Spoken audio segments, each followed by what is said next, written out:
Pecal Simpang 7 Lekering nampak diserbu sama pembeli.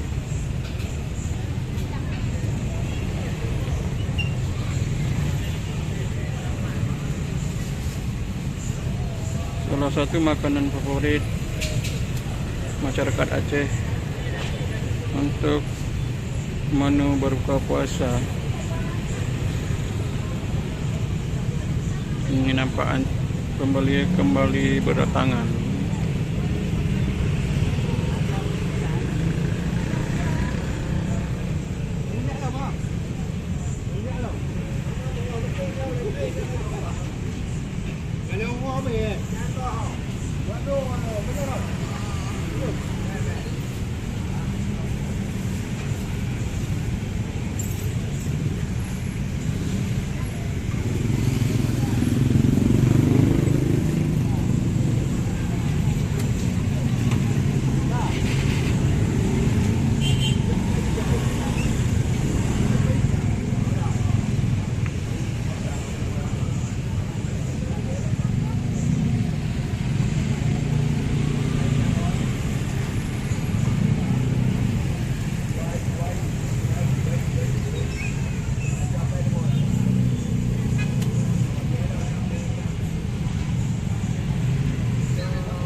Kalih belah bang memang. Kalih. Awak dua belah. Ha barang Karena kacang.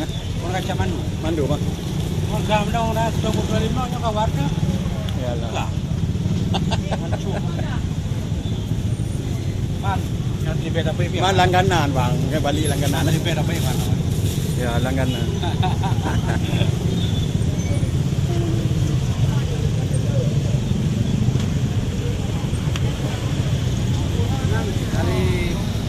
Rencana mau di barangnya kan, orang bela pasta mentah lah boleh. Karena bumbu jibang masa ada baju dah, maksudnya agenda juga. Lu mana baju? Ya. Dan ada alat tapak biasa. Yang Roti sekian dulu. ada ukuran loh. Ada orang style kan? Ada.